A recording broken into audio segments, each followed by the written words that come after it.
Hello everyone, welcome to the online class of Sri Ram Public School, myself Pragati Pandey. Dear students, as you know that in the previous video we have discussed about the earthquake and the preventive measures of earthquake. Now today's topic is major landforms. So let us start with the content reading and the explanation of the topic. Okay? So here is your topic, major landforms. The landscape is being continuously worn away by two processes, weathering and erosion. कह रहा है कि जो landscape है, जो हमारी पृथ्वी का जो एरिया है, वो continuously worn away by two processes, मतलब उसका जो है दो चीज़ों से, दो मेथड से उसमें नया और पुरानापन आता जाता रहता है. दो प्रोसेस वो कौन से हैं? वेदरिंग और इरोजन. वेदरिंग और इरोजन. इरोजन सॉइल इरोजन होता है. इसमें क्या होता है कि कोई भी मिट्टी कहीं पर इकट्ठा थी, नेचुरल कंडीशंस की वजह से वो मिट्टी वहाँ से हट करके, वहाँ से बह करके या वहाँ से उड़ करके या पार्टिकल्स उसके वहाँ से उड़ करके या किसी नेचुरल मेथड से एक जगह से दूसरे जगह जा कर के इकट्ठा हो जाएं. तो एक जगह जहाँ पर वो थी वहाँ से उठ करके दूसरी जगह गई, जहाँ पे पहले थी वहाँ पे नुकसान हुआ मिट्टी का, लेकिन जहाँ पर जा कर के इकट्ठा हुई वहाँ पर नया फॉर्म बन गया. कभी भी नेचुरल रिसोर्सेज जितने भी हैं हमारे, अब ये कहिए कि मिट्टी नई आ जाएगी तो ये पॉसिबल नहीं है, या मिट्टी ख़त्म हो रही है अर्थ पे तो ये भी पॉसिबल नहीं है. मिट्टी ना ही ख़त्म होती है ना ही बनती है, खाली उसके फॉर्म्स चेंज होते रहते हैं एक जगह से दूसरे जगह. मिट्टी बनती भी है तो उसके लिए कई हज़ार साल लगते हैं, जो कि वेदरिंग प्रोसेस से होता है. और वेदरिंग जो प्रोसेस होता है, इसमें जो हमारे पत्थर होते हैं, बड़े बड़े जो हमारे पत्थर होते हैं, उन्हीं पत्थरों के ऊपर बहुत सारे digestive juices, plants, micro organism, बहुत सारे ऑर्गेनिज्म ऐसा इस तरह से उसको वर्क करते हैं. वर्क क्या करते हैं? बेसिकली वो अपना जीवन जीते हैं, लेकिन उनके जीवन जीने के पीछे बहुत सारे ऐसे प्रोसेसेस होने लगते हैं उस पत्थर में, जिससे वो पत्थर गल करके या उसका क्षरण हो करके वो मिट्टी का फॉर्म बन जाता है, धूल बन जाता है एक तरह से आप कह सकते हो.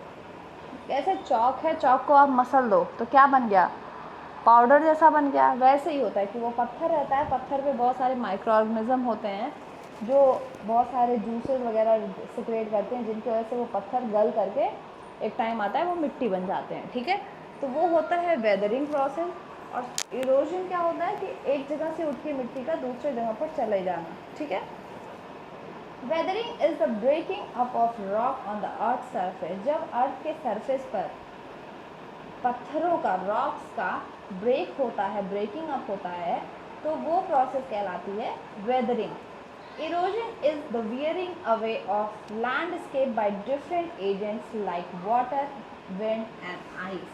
कह रहा है erosion जो है वो wearing away, यानी जहाँ पे सॉइल थी वहाँ से दूर जा कर के इकट्ठा हो जा रही है.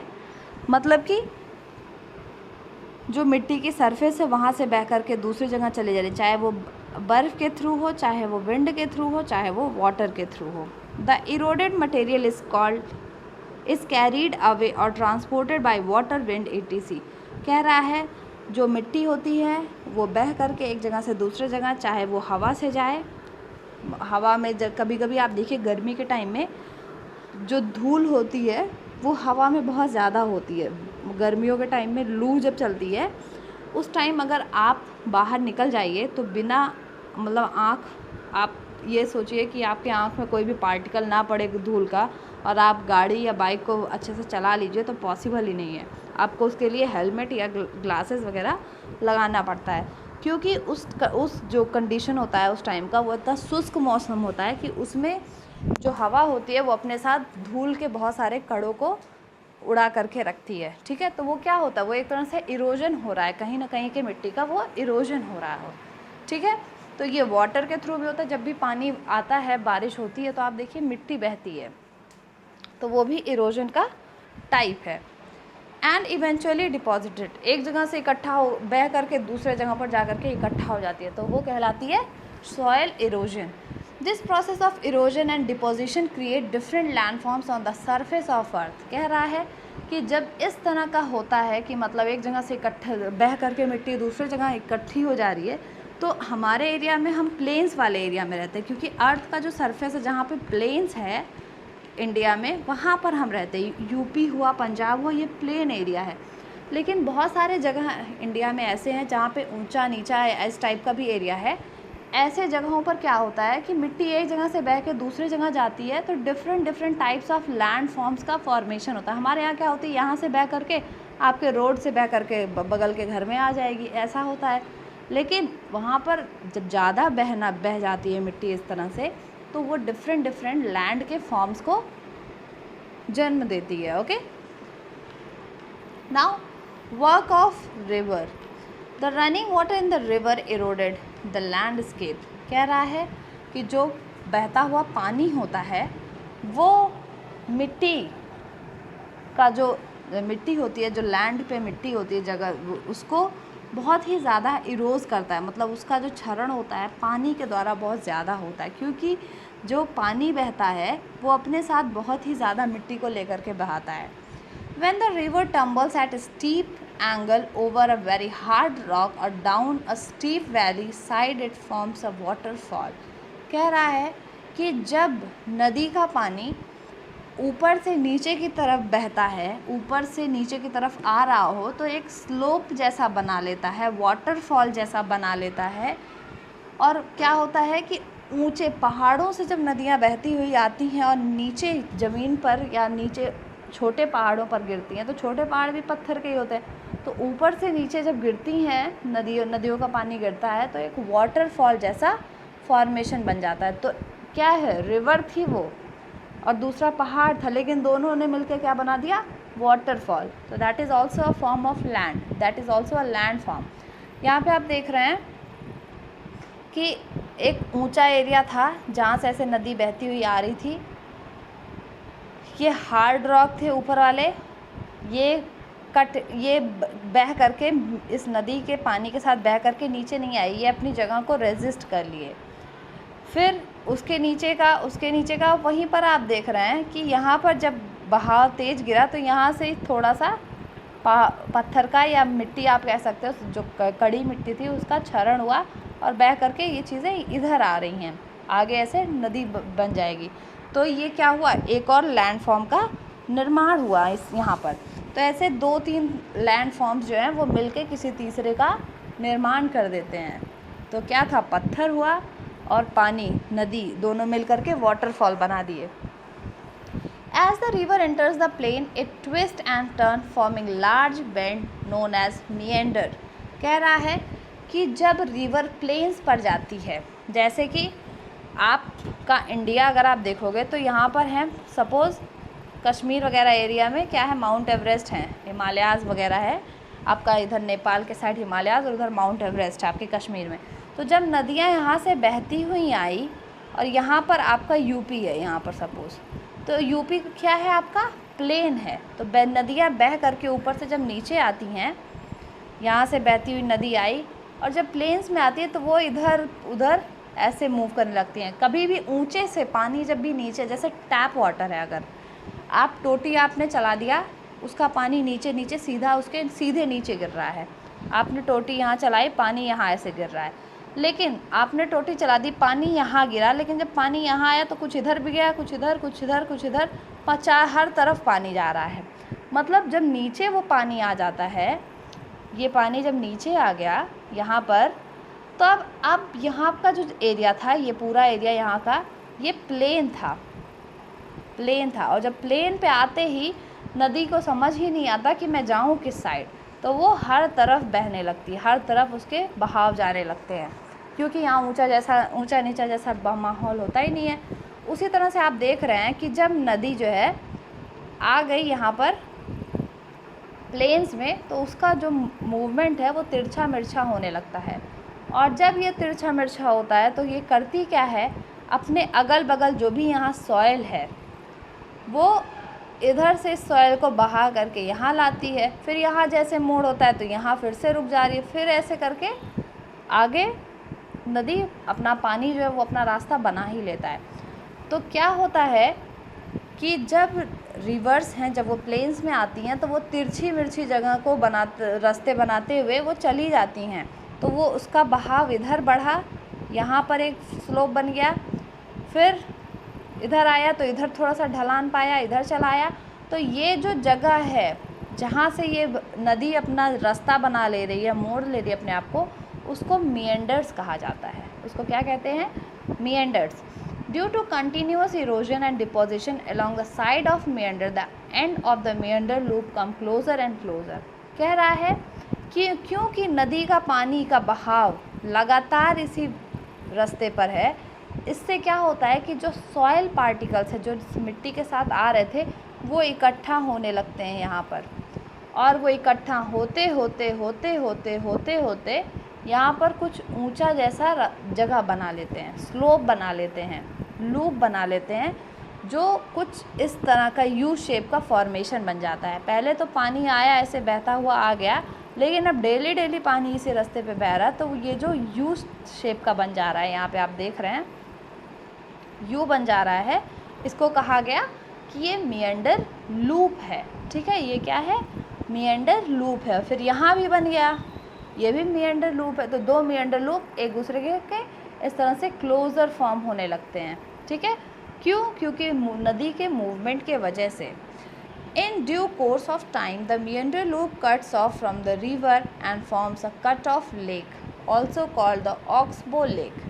कभी कभी क्या होता है कि ये जो आपके meanders फॉर्म हुए हैं, ये क्या होता है, नदी का बहाव, सपोज़ पानी की मात्रा कम हो गई या ऐसा कुछ हो गया जिसमें नदी का बहाव ऐसे पतला सा हो गया, तो क्या होता है, ये meander अपना इतना एरिया ले करके यहाँ भी मिट्टी का डिपोजिशन हो जाता है, और ऐसी कंडीशन में क्या होता है, यहाँ पे एक छोटा सा लेक बन जाता है, क्योंकि पानी का बहाव हल्का हो गया।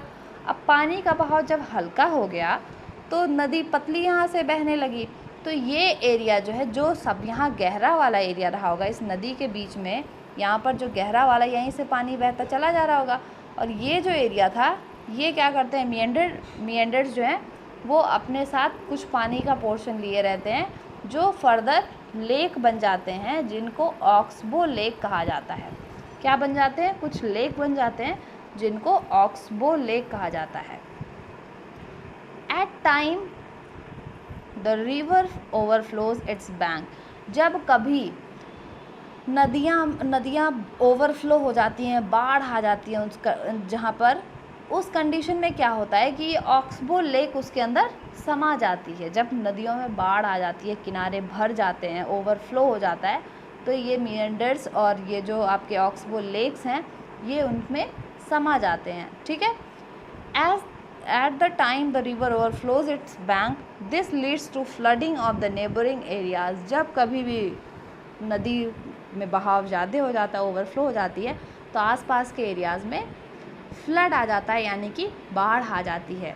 As it floods, it deposits layer of fine soil and other materials called sediment along its bank. कह रहा है कि मान लीजिए कि ये नदी है, उसमें बाढ़ आ जाए तो क्या होगा, अगल बगल के एरिया में बाढ़ आ जाएगी, पानी भर जाएगा। लेकिन जैसे जैसे वो पानी कम होने लगेगा, नदी अब पानी बहाना शुरू कर देगी और बाढ़ की स्थिति डाउन होगी, तो वो नदी अपने साथ नेबरिंग एरियाज़ की मिट्टी और सेडिमेंट्स को, छोटे छोटे कंकड़ पत्थर और इन सबको अपने साथ बहा करके नदी वाले एरिया में लेते जाएगी। तो क्या हो रहा है वहाँ पर एक तरह से देखा जाए कि नॉर्मल जो एरिया थे, आसपास के जगह के जो एरिया थे, गांव के जो एरिया थे, वहाँ की जो मिट्टी थी वो उस फ्लड, बाढ़ के पानी के साथ बह करके नदी के किनारों पर चली गई। कहाँ चली गई? नदी के किनारों पर चली गई, और उसको कहा जाता है फ्लड प्लेन। उसको कहा जाता है फ्लड प्लेन, जो नदी के किनारों पर मिट्टी बह करके चली जाती है। और वहाँ पे लोग तरबूज वगैरह उगाते हैं। आप कभी भी जाएंगे तो आप देखेंगे ऐसी जगहों पे कि वहाँ पे लोग तरबूज वगैरह उगाते हैं, बहुत उपजाऊ जगह होती है। ठीक है, तो वो फ्लैट फर्टाइल, क्योंकि अब बाढ़ ख़त्म हो गई है और नदी अपनी सामान्य स्थिति में आ गई है, ऐसे कंडीशन में जो आसपास जो मिट्टी इकट्ठा हो गई फ्लड के टाइम में, उसको फ्लड प्लेन कहा जाता है। और उसमें भी लोग अपनी मतलब जो भी चीज़ें हैं, फसल है थोड़ी बहुत, उसको उगाते हैं। तरबूज बहुत ज़्यादा उगाया जाता है। The raised banks are called levees. कह रहा है नदियों के किनारे जो कुछ ऊंचे होते हैं उनको कहा जाता है लेवीज। ठीक है, क्या कहते हैं? Levees. As the river approaches the sea, the speed of the flowing water decreases. कह रहा है जैसे जैसे नदी बहते बहते समुद्र के पास पहुंचती है, वैसे वैसे उसका बहाव जो होता है, उसका फ्लो जो होता है, पानी का फ्लो जो होता है, वो डिक्रीज करता रहता है। And the river begins to break up into a number of streams called distributaries। कह रहा है कि सपोज कोई नदी है, यहाँ से ऐसे बहती हुई आई और यहाँ बड़ा सा समुंदर था। तो जब नदी बहती हुई आई तो जब समुद्र के पास पहुँचती है, ओशियन के पास पहुँचती है, तो उस कंडीशन में नदी का बहाव धीरे हो जाता है। धीरे होने पे क्या होता है, ये नदी जल्दी से जल्दी समुद्र तक आने के लिए बहुत सारे ऐसे जगहों का ऐसे बहुत सारे बहाव बना लेती है, बहुत सारे रास्ते बना लेती है, जिससे ये समुद्र तक जल्दी जल्दी आ जाए। और जब इस तरह का फॉर्मेशन होता है कि एक नदी थी, उसका बहाव पहुंचा यहाँ पर, और उसका बहाव जैसे ही नज़दीक पहुंच रहा समुद्र के, तो वो बहुत सारे रास्ते बना ले रहा है समुद्र में मिलने के लिए। इसको कहा जाता है डिस्ट्रीब्यूटरीज। मतलब एक ही बहाव था, अब वो 5-6 बहाव में बन चुका है, इसको कहते हैं डिस्ट्रीब्यूटरीज। ठीक है, जैसे कि आप यहाँ पर देख रहे हैं डायग्राम में, फिगर 3.6 में आप देख सकते हैं, ये वाले फिगर में तो आपको दिखेगा कि हाँ, ये नदी जैसे ही यहाँ से आई, फिर इसने कई सारे रास्ते बना लिए समुद्र से मिलने के लिए। और यहाँ पर ये जो डिस्ट्रीब्यूटरीज होती हैं, ये अपना अलग अलग रास्ता बना करके समुद्र से मिलने वाली होती हैं, और वहाँ पर डेल्टा का फॉर्मेशन होता है। अब डेल्टा का फॉर्मेशन कैसे होता है ये मैं बताती हूँ। देखो, नदी बहते हुए यहाँ से आई, यहाँ पे ओशियन था। अभी क्या हुआ कि इस नदी ने क्या किया, बहुत सारे रास्ते बना लिए समुद्र से मिलने के, तो ये इनको कहा गया डिस्ट्रीब्यूटरीज या एस्चुरी भी कहते हैं। बहुत सारे कंडीशंस में एस्चुरी भी कहते हैं। ये मेन रिवर थी, ये डिस्ट्रीब्यूटरीज थी। लेकिन जब ये डिस्ट्रीब्यूटरी यहाँ तक थी, यहाँ समुद्र था, कहाँ थी फिर से देखेंगे, ये यहाँ पे डिस्ट्रीब्यूटरी है, यहाँ पे समुद्र है।